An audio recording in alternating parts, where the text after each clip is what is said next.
I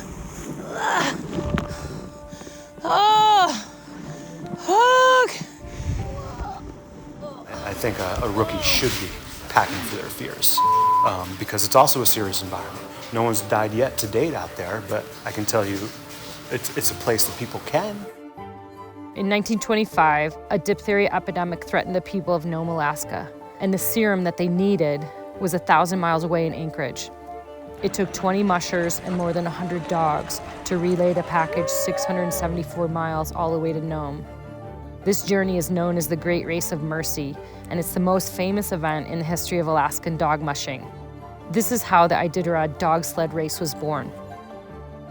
In the 1990s, a human-powered version of that race was born as well, and that's the Iditarod Trail Invitational. The ITI 350 is what I'm going to attempt on my bike. Rebecca has a huge following. She's as tough as nails. She's known as the Queen of Pain. I think she's an amazing, inspirational person, especially as a female athlete. The country that we pass through is totally impassable in the summertime, and it's really remote.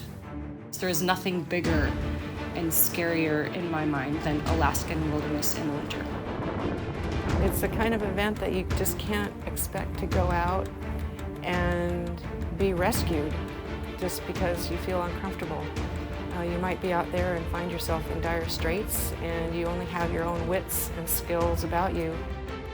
Keep hallucinating and thinking I'm seeing lodges in the woods. It's still like 30, minus 30 out or minus 20. It's so cold.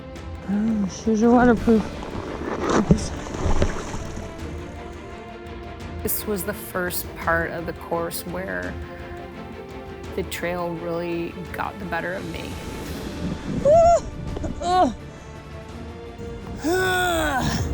The bike is so heavy. Nobody had mentioned this section between Finger Lake and Pentilla Lake, and I think the biggest concern for me at that point was nobody had talked about this Happy River Step section being hard. Everyone talked about the section ahead of me. Rainy Pass is super hard. And so I'm calculating in my mind, if that was the easy section, then what's gonna happen in the hard section?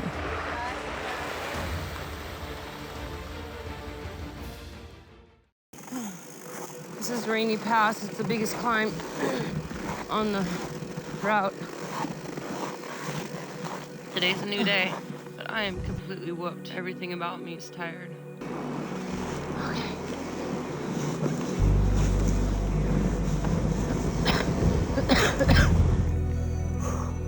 Rainy Pass.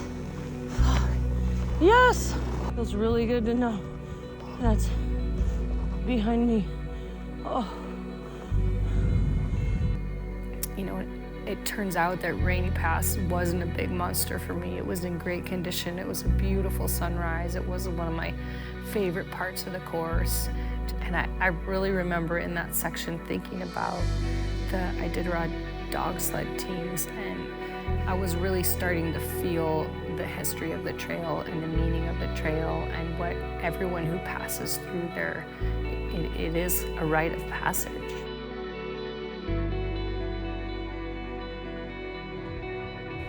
And finally, the last thing I saw before getting to the finish line was my friend Jay Petervary, and he was not a hallucination. He had ridden out about a mile before the finish on this road to welcome me and give me the first hug.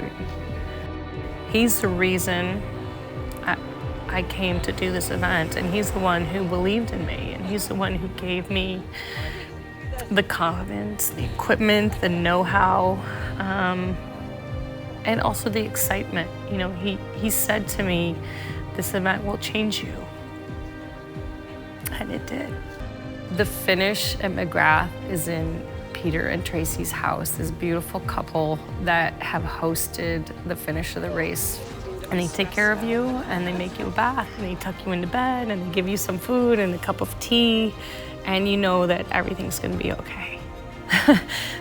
It's the best finish line in the world and one of the biggest accomplishments that I've ever achieved in my whole life.